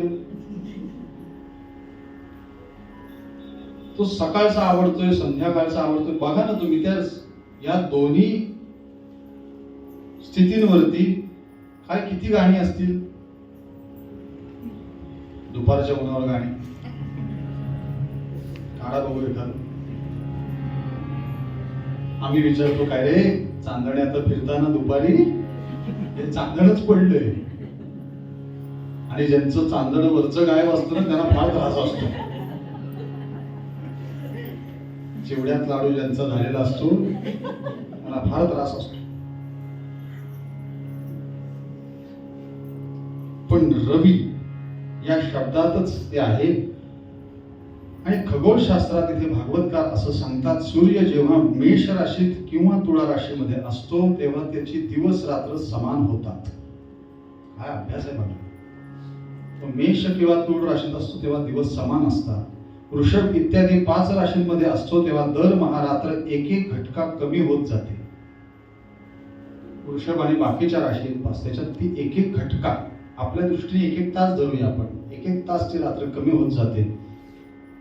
वृश्चिक इत्यादी 5 राशीत जेव्हा जातो तेव्हा दिवस आणि रात्र यांमध्ये याच्या विरोधात परिवर्तन होत जातं. परिवर्तन होतं आणखी वेगवेगळं. आणि महत्वाचं इथे ते सांगतात, सूर्यासमोर 60,000 ऋषी रोज पुण्य वाचनाला बसलेले असतात. 60,000. हा पुण्यवाचन म्हणजे आपण परवाच्या दिवशी सुरुवातीला पहिल्यांदा केलं गणपती पूजन, वरुण पूजन, मातृका पूजन. हे रोज सूर्यासमोर 60,000 ऋषी बसून करत असतात. का करत असतात? कारण तो जेव्हा उगवतो तेव्हा त्याला प्रचंड त्रास आहे. आमचे गुरुजी संध्या शिकवताना आम्हाला शिकवतात, त्या सूर्याला अर्घ्य का द्यायचंय? कारण त्या अर्घ्याची जे अर्घ्य पडतं त्या थेंबांपासून ती शस्त्र तयार होतात आणि ती सूर्याच्या रक्षणासाठी जातात. त्यामुळे रोज अर्घ्य सूर्याला दिलं गेलं पाहिजे. त्यामुळे स्वस्ती वाचन ते करत असतात. आणि भगवान सूर्य हा लोकांचा आत्मा आहे ना. मला सांगा, आम्ही म्हणतोय देव नाही, मग जो रोज उगवतोय आणि मावळतोय तो कोण आहे? कोण आहे तो? देवच आहे ना? नाही येतंय लाईट बिल येतंय काही त्याचं काही बिल आहे का? रोज उगवतोय जातोय. आम्ही त्याला कधी विचारलंय का असं, काय रे काय त्रास होतोय का रे तुला? त्याच्यावरती विनोद भरपूर येतील व्हॉट्सअपवर आणि ते सुद्धा आम्ही हसून हसून पुढे पाठवतो. एवढी आम्हाला राज राहिलेली नाही हिंदूंना. आम्ही आमच्या देवांची टिंगल करायची. पाऊस खूप पडला की म्हणतो, अरे पावसा काय रे काय तुझी बायको तुला ओरडत नाही काय? हे फालतू मेसेज आम्ही व्हॉट्सअपवर पाठवायचे, ते पुढे ढकलायचे. अरे कळत नाही का तुम्हाला? आपल्याच हिंदूंची देवतांची टिंगल होते. ख्याख्या ख्याख्या करून हसता काय आणि मुलखासारखे. आमच्याच देवतांची आम्ही टिंगल करतोय त्याचंही आम्हाला काही वाटत नाही. म्हणून सूर्य हा आपला आत्माच आहे. महिने हे संवत्सराचे अवयव आहेत. जे आपण संवत्सर म्हणतो आता चालू आहे विश्वावसु. विश्वावसु नाव संवत्सरे. हे जे सगळे त्याच्यात महिने येतात ते त्याचे अवयव आहेत. मग ते मेष पासून परत मीन राशीपर्यंत 12 राशींचा परत संबंध येते. प्रत्येक महिना ते भोगत असतो. आणि संवत्सराचा 1/6 भाग उपभोगतो सूर्य, तेवढ्या भागाला ऋतू असं म्हणतात. आपल्याकडे ऋतू आहे ना, ऋतू हिरवा, ऋतू बरवा. आता कुठला ऋतू चालू आहे? हा, वर्षा ऋतू. काय वर्षा ऋतू चालू आहे. वर्षा? नक्की? आता जरा तरुण मुलं आहेत, जरा पटकन सांगा, ऋतू कुठला चालू आहे? पावसाळा? ठीक आहे, तू सांगितलेस बरोबर आहे, पावसाळा ऋतू चालू आहे, तुझ्या बुद्धीने बरोबर. पण नक्की चालू आहे का वर्षा ऋतू? चालू झाला ना? का वसंत चालू आहे? वर्षा ऋतू सुरू झाला. का सुरू झाला? सगळीकडे झाडांना आता हिरवगार दिसायला लागले. वसंत ऋतूत त्यांना पालवी फुटायला लागते. हा उल्लेख गदिमांनी रामायणात केलाय. वसंत आला तरु तरु वर आरी नव पालवी, इथून सुरुवात झालेली असते. आणि तसंच ह्या 3 राणांच्या उदरी सुद्धा वसंत आला तरु तरुवर. काय गदिमांची ख्याती आहे हो. आणि का ख्याती आहे याचं कारण, गदिमांनी रामायण लिहिण्याच्या आधी ते श्रीधर स्वामींना भेटायला गेलेले होते गडावरती. आणि तिथे श्रीधर स्वामींनी त्यांना आशीर्वाद दिलाय, जिभेवरती लिहिलंय त्यांच्या, जा होईल सगळं काम. तेव्हा कुठे इतकी गाणी लिहिली, जग हे बंदी शाळा, अमुक तमुक सगळं लिहून झालं. पण ज्या वेळेला शरयू तीरावरी अयोध्या म्हणून निर्मित नगरी अयोध्या, हे जेव्हा वर्णन सुरू केलं तेव्हा आधुनिक काळातले वाल्मिकी म्हणून ओळखले गेले. आतापर्यंत इतकी गाणी लिहिली तेव्हा कोणी काय म्हटलेलं नव्हतं, पण रामाविषयी आलं, इतकं सुंदर काव्य बाहेर पडलं. आणि हे वाल्मिकीच आहेत. का? श्रीधर स्वामींचा आशीर्वाद आहे. आधी आशीर्वाद घेऊन आले. म्हणून या ऋतूमध्ये, हे ऋतू सगळं सूर्याचा हा विषय चाललेला आहे. म्हणून तो जपा कुसुम संकाशं काश्यपेयं महद्वितीं तमोरिं सर्व पापग्रम प्रणतोस्मि दिवाकरम. कसा दिसतोय जपा कुसुम? आपलं जास्वंदीचं फूल कसं दिसतं? लाल. जपा कुसुम म्हणजे लाल रंगाचं फूल. म्हणून ते गणपतीलाही आवडतं लाल फूल. लाल फूल दुर्वाशमी मी तुला प्रिय वारे, अष्टगंध सिंदूर वदनी. ते त्याला आवडतंय. म्हणून भगवान सूर्यनारायण कसे दिसतायत? ती गोपी एका गोपीला सांगते, अगं हा लाल लाल लाल रंग दिसतोय बघ. आपल्याकडच्या गावाच्या भाषेत त्याला तांबडं फुटलं असं म्हणतात. किती गोड दिसतंय ग सगळं. आणि मला तर असं वाटतंय हा दुसरा तिसरा कोणी नाही, आपला कान्हाच आलाय. काय गोपींची योग्यता आहे हो. सूर्य उगवताय, पण आधी जो सगळा भगवा रंग असतो की नाही बघा, काय भाव आहे तो. ती भावयुक्त समाधी आहे सूर्यांची सुद्धा. तो उगवण्याच्या आधी सगळीकडे तांबडं फुटलेलं असतं. काय गोड दिसत असतं वातावरण. आणि त्या गोपी म्हणतायत, हा माझा कान्हा आलाय. ही अवस्था होते भक्ताची. म्हणून सूर्य हा आवाज करतो प्रचंड, त्यामुळे रवी हे नाव त्याला. आता मंगळावर पाणी सापडलंय. मंगळयान मगाशी उल्लेख केला. पाणी सापडले का? कारण त्याचा मंत्रच आहे धरणी गर्भसंभूतम. जो धरणीपासूनच एक तुकडा वेगळा झाला तो मंगळ. धरणी गर्भसंभूतम, तो जो वेगळा झालेला आहे, मग तिथे पाणी सापडणारच नव्हतं. धरतीचाच एक तुकडा आहे. आणि हा सगळा उल्लेख परत आपल्याला गणेश पुराणातही मिळतो.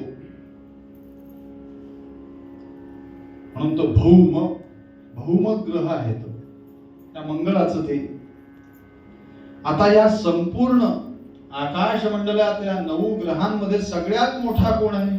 वजनदार कोण आहे? तर तो गुरु आहे.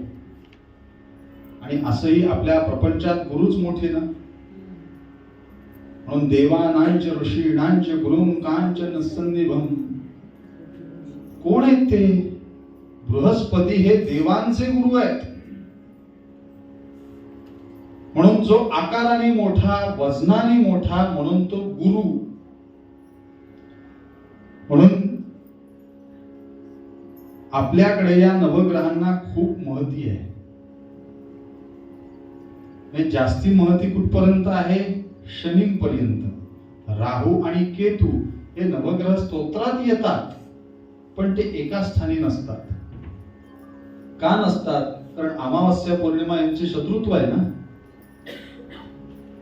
ज्या वेळेला आता आपल्याला पुढचा भाग तो बघायचाच आहे, पण राहू आणि केतू हे तिथून आलेले आहेत ना अमृत पळवण्यासाठी. त्यामुळे ते वेगळे झालेले आहेत, ते एका ठिकाणी कधीच नसतात. पण शनींपर्यंत ते सगळे जे फिरत असतात त्याचं उत्तम वर्णन आपलं ज्योतिषशास्त्रही करतं, राहू केतूंचंही करतं. पण एकदा राहू केतू आपल्या पाठी लागले की ती आपली पाठ सोडत नाहीत.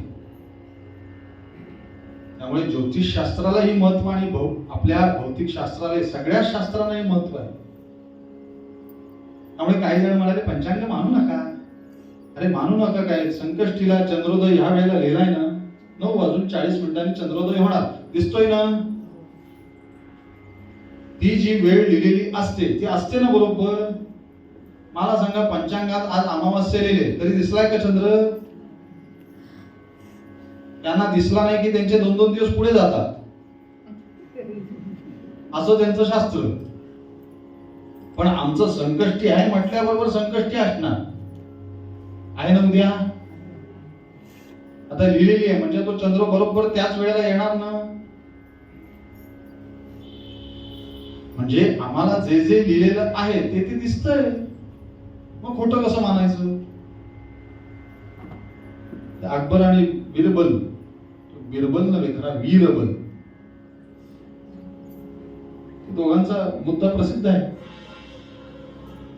बिरबल एक दिवस उशिरा आले दरबारात. काय झालं आज काय उशीर? काय नवीन रोज काढण्यात येतं, आज काय नवीन? काय ना, एकादशी ना, एकादशी असल्यामुळे आमचा उपास सगळं ते होईपर्यंत पूजन बिजन सगळं काय तुमचं ते सारखे उपास तापास, त्याला उपास त्याला उपास, सारखे उपास करत बसतात. मला सांग रे बिरबला, जर एकादशीच्या दिवशी संकष्टी आली तर उपास कोणाचा सोडणार? प्रश्न काय ऐका नीट हा. एकादशीच्या दिवशी संकष्टी आली तर उपास कसा सोडायचा?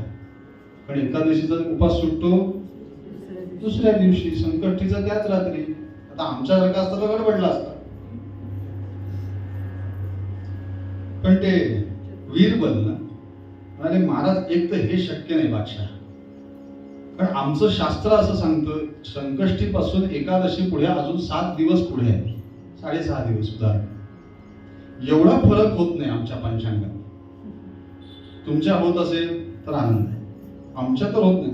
पण हे उत्तर नको दिवस, उपास कसा सोडायचा ते सांग. त्यांनी सांगितलं अमावस्येच्या रात्री जेव्हा चंद्र असेल त्या दिवशी गच्चीत बसायचं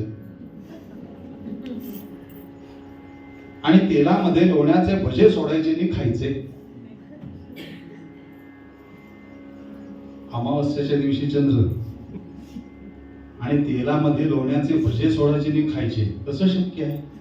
तो बादशाह म्हणाला, अमावस्येच्या दिवशी चंद्र आणि लोण्याचे भजे कसे सोडणार? कोणाला हे शक्य नाही ना, मग संकष्टी आणि एकादशी शक्य नाही. त्याच्याच भाषेत त्याला उत्तर दिले. म्हणून तो वीरबल, आणि वीरबल कमी नव्हे, त्यांनी छप्पय्या नावाचा कायदा करून घेतलाय अकबराच्या काळात. छप्पय्या याचा अर्थ गो हत्या करू नये, हा कायदा करणारे ही वीरबल आहेत.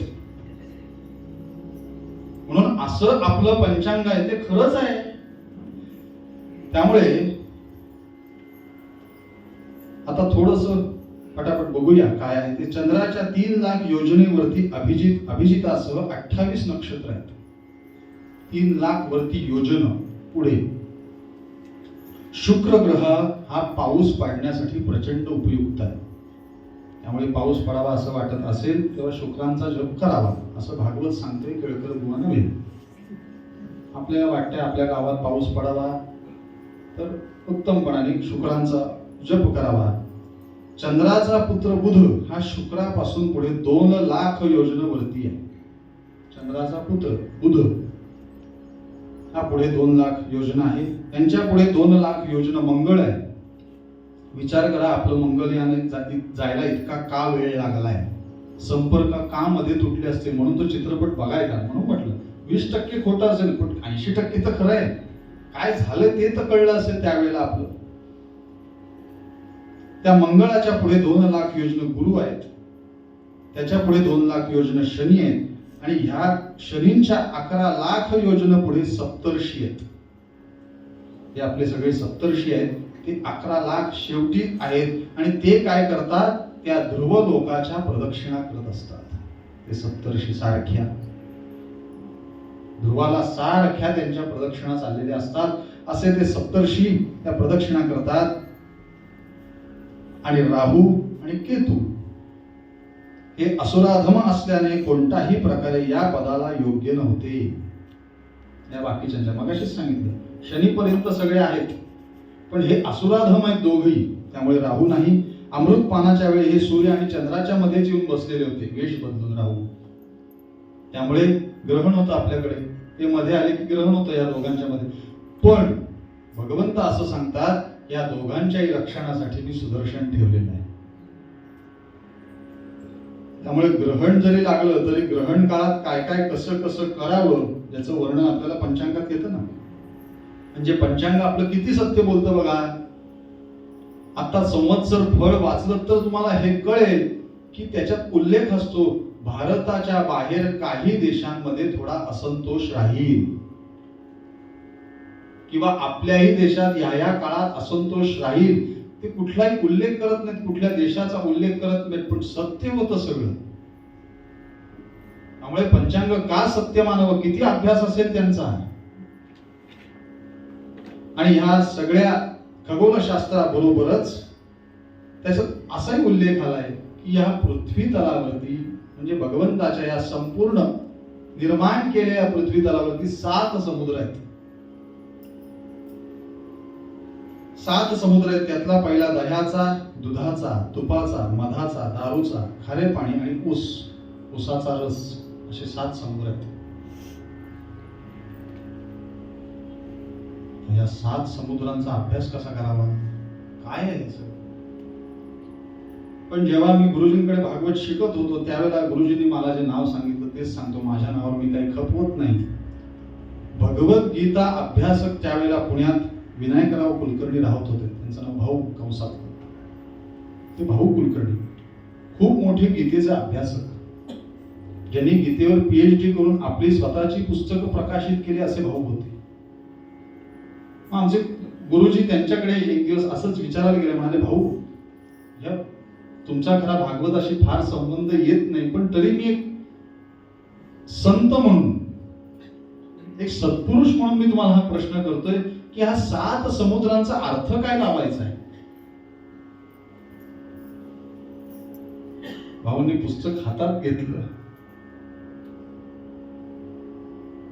आणि हे शिकवताना माझ्या गुरुजींच्याही अंगावरती अक्षरशः रोमांच होते की अशी माणसं ह्या काळात आहेत की इतका विचार करतायत भगवंताच्या या सगळ्या सृष्टीचा.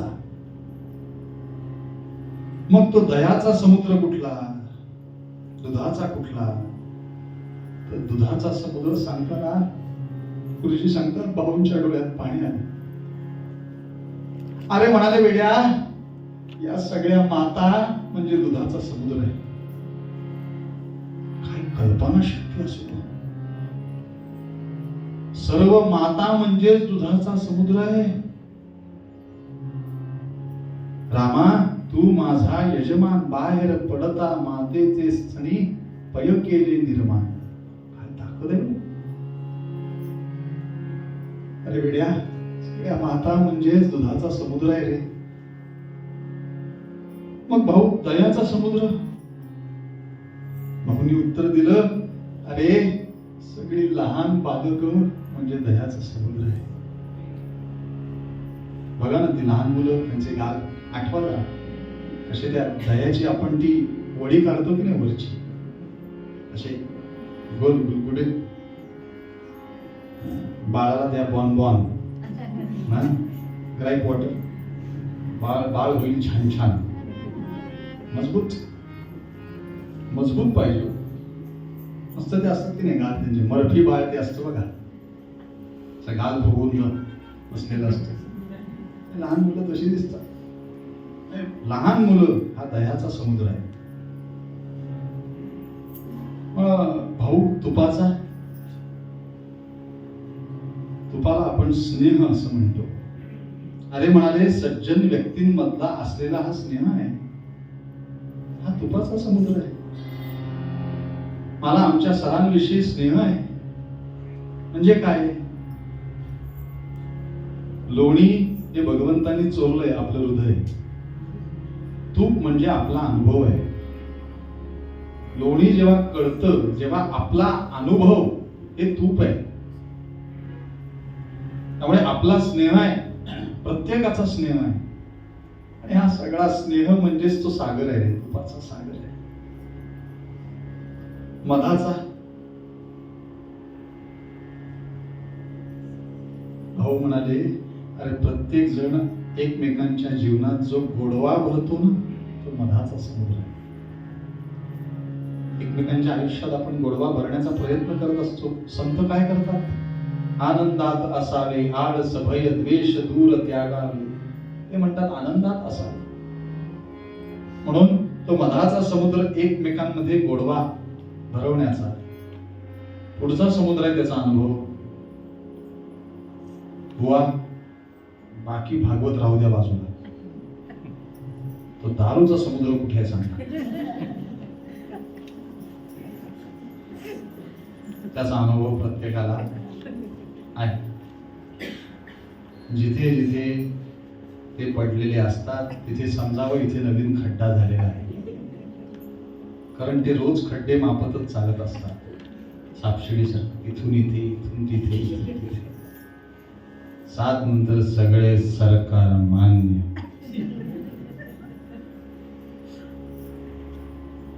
अनुभव दारूचा समुद्र काय हो? विचार करा. किंग फिशर नावाची विमान कंपनी बंद पडली, पण दारूची नव्हे हो. आणि काही लोक पूर्वी म्हणालेली होती, मंत्री असताना काय म्हणतात त्याला, शेतकऱ्यांचे सगळे मंत्री असतात त्याला, कृषी मंत्री. ते म्हणालेले होते धान्य सडवा आणि लोकांना त्याची दारू करून द्या, असं म्हणालेले होते काही जण. आता तर 21 साली एक जण म्हणाले किराणा दुकानातच दारू ठेवा विकायला. किती सरकार काळजी भाऊ. त्यामुळे नाथांचे उद्धव कसे होते, कृष्णांचे उद्धव कसे होते, काय सगळे आदर्श होते नाही का? काय कोणाविषयी बोलू नये हो. आलं तर सांगावं, चर्चा करू नये त्याच्यावर. पण दारूचा समुद्र सगळ्यांना अनुभव आहे. खाऱ्या पाण्याचा भाऊ, खाऱ्या पाण्याचं काय करायचं? तो दिसतोच आपल्याला, पण भाऊ म्हणाले तो दिसतो हा इथे अर्थ घेऊ नकोस. काळजीपोटी जे डोळ्यात अश्रू येतात तो खाऱ्या पाण्याचा समुद्र आहे. जे दुःखाचे अश्रू असतात ते स्पर्शाला गरम असतात, आणि जे आनंदाचे अश्रू असतात ते स्पर्शाला थंडावा देतात. त्यामुळे एकमेकांच्या काळजीविषयी जेव्हा डोळ्यात पाणी येतं तो खाऱ्या पाण्याचा समुद्र आहे. उसाचा समुद्र, उसाच्या रसाचा. भाऊ म्हणाले अरे ही प्रवृत्ती आहे प्रत्येक माणसाची. ऊस काय करतो? तो स्वतःला पिळून घेतो, पण आपल्याला गोडवा देतो. किती पिळतात त्याला, त्याचा पूर्ण जिपाडा ते अगदी बाहेर पडेपर्यंत तो सारखा आपला रसवाला घालत असतो ना त्या मशीन मध्ये. तरी तो म्हणतो नाही अजून येईल थोडा, अजून रस येईल, अजून रस येईल. तो स्वतःला पिळून घ्यायला तयार असतो का? दुसऱ्यांना गोडवा मिळेल म्हणून. काही आपल्या समाजातही माणसं अशी असतात, मला त्रास झाला तरी चालेल पण समोरच्याच्या चेहऱ्यावरचा आनंद मला कायम ठेवायचा. मग यासाठी आपल्याकडे अशी नावं आहेत. नानाजी देशमुख, ज्यांनी चित्रकूटापाशी आदिवासींसाठी इतकं कार्य करून ठेवलं, पण स्वतःचा बँक बॅलन्स शून्य, स्वतःच्या नावावरती बँक अकाउंट सुद्धा नाही. चित्रकूटापाशी अनेक अनेक अनेक एकरी जमिनी त्या सगळ्या आदिवासी लोकांना मिळवून दिल्या नानांनी, पण स्वतः नामा वेगळे राहिले. मी काही केलेलं नाहीये. आणि त्यांच्या कष्टातून उतराई होण्यासाठी म्हणून त्या आदिवासी लोकांनी नानांसाठी म्हणून चित्रकूटावरती अख्खं रामायण लिहून काढले भिंतीवर. बघण्यासारखं आहे. म्हणजे मला त्रास झाला तरी चालेल, पण माझा समाज आनंदात राहायला पाहिजे. म्हणून माणसानी वैयक्तिक पातळीवरती श्रीमंत असण्यापेक्षा समाज पातळीवरती श्रीमंत राहा. वैयक्तिक पातळीवर सगळे श्रीमंत आहेत, पण देश कसा श्रीमंत होईल ह्याचा विचार कोण करणार? ते नानांनी केला. आणि हा गौरव आहे नानांचा. आता काल ज्यांचं नाव घेतलं ते शेगाव संस्थानचे कैलासवासी झालेले अध्यक्ष, किती जीवन संन्यस्त असावं. आणि अजून एक आज नाव घेतोय, म्हणजे त्यांची परवानगी घेतलेली नाही, पण मी घेतोय आज. या आपल्या संवादिनीच्या साथीला आहेत. कौतुक करण्यासारखी गोष्ट आहे. किती संन्यस्त वृत्तीने त्यांच्या वडिलांनी सुद्धा आयुष्य घालवलंय. त्यांचं नाव आहे श्रीयुत प्राणेश पोरे, मुक्काम माजलगाव. पण ह्या सत्पुरुषांनी 50 वर्ष, नीट शब्द ऐका, 50 वर्ष गायनाची सेवा केली आहे. गांधर्व महाविद्यालयाची 50 वर्ष सेवा केली. आणि ज्या ज्या विद्यार्थ्यांना शिकवलंय त्याच्याकडनं 1 रुपया सुद्धा घेतलेला नाही 50 वर्षात. सोपं नाही ह्या काळात जगणं. आणि 2 मुलींना व्यवस्थित वाढवले, दोन्ही बहिणी उत्तम गायिका. पण हे सगळं करत असताना परत ते म्हणतात मी देवाच्या कृपेने समजत आहे. ही संन्यस्त वृत्ती यायला कुठेतरी पूर्वीचे संस्कार लागतात. आणि ते संस्कार त्यांनी जपले. 50 वर्षात 1 मुलाकडनं फी न घेणं, 1 रुपया सुद्धा. त्यामुळे ते म्हणतात बुवा मी काय कोणाचा बांधील नाहीये बाबा, मला कोणाच्या आधाराची गरज नाहीये. कोणी आलं तर येऊ द्या आनंदाने, पण मी कोणाचा बांधील नव्हे. हे जे आहे ना ते ऊस पिळून घेतो स्वतःला, पण दुसऱ्याला आनंद देतो. हा समुद्र आहे हो मोठा. आणि हे असे समुद्र आता आपल्या महाराष्ट्रात, भारतात आहेत, म्हणून आपलं प्रत्येकाचं चांगलं चाललंय. त्यामुळे या खगोलशास्त्रामध्ये हे 7 समुद्र येतात. का तर हे सप्तद्वीप ही निर्माण केली तर प्रियव्रताकडून या 7 द्वीपांचाही निर्मिती झाली. जंबूद्वीप, प्लक्ष्म, शाल्मली, कुश, क्रौंच, शाक आणि पुष्कर या 7 द्वीपांचा त्यांनी. आपण कुठे राहतोय? जंबूद्वीपे, दंडकारण्य देशे, गोदावरीया हा. गुजरातकडे गेला तर ते म्हणणार नर्मदायाम उत्तरे तीरे, कारण ते नर्मदेच्या उत्तरेला राहतात. आपण गोदावरीचं नाव घेतो. प्रत्येक राज्याची जी नदी आहे ती त्यांच्यासाठी गंगा आहे. म्हणून आपलं खगोलशास्त्र, पंचांगातलं शास्त्र, ज्योतिषशास्त्र हे नक्कीच खरं आहे ना. का? माणूस भूतकाळात जास्ती रमतो आणि भविष्याची चिंता करतो. म्हणून तर गुरुजींकडे पत्रिका लोक दाखवल्या येतात. उद्या काय होणार आहे ते सांगा, आत्ताच सोडा. उद्या काय होणार आहे माझ्या आयुष्यात. म्हणून लोक म्हणतात ना, मला काय अनुभव आहे मला माहिती नाही, मला अनुभव आहे. लोक म्हणतात अहो आमच्या काळी 50 पैसे तोळा सोनं होतं, आत्ता आहे का? किती काळात बसणार. म्हणून माणूस भूतकाळात जास्ती रमतो. भूतकाळातल्या गोष्टी आठवून तो सारखा रडत असतो. आणि भूतकाळातल्या गोष्टी आठवून रडतो आणि भविष्यातली चिंता करत रडत बसतो. तो रडतच असतो. आणि असं रडत बसण्यापेक्षा श्री महाराज म्हणतात नाम सदा बोलावे, गावे भावे जनासी सांगावे, आची सुबोध गुरूंचा, नामा परते न सत्य मानावे. कायम नामात राहावं, आनंदात राहावं, ते नाम घेत राहावं. त्यामुळे आजची चिंता नको, उद्याची चिंता नको, मस्तपैकी भगवंतावरती भरोसा ठेवायचा आणि आपलं लाईफ जगत राहायचं आनंदात. त्यामुळे अशा ह्या सगळ्या निसंग वृत्तीमुळे जडभरतांचा उद्धार झाला, रहुगणांचा झाला. आणि या आपल्या खगोलशास्त्रामुळे आपल्याला आपल्या ग्रहांची स्थिती कळते, आपल्याला ज्योतिष कळतंय, आपल्याला ग्रह आता किती किती कुठल्या कुठल्या राशीत चाललाय हे आपल्याला सगळं कळतंय. ही आपल्यावर असलेली ऋषींनी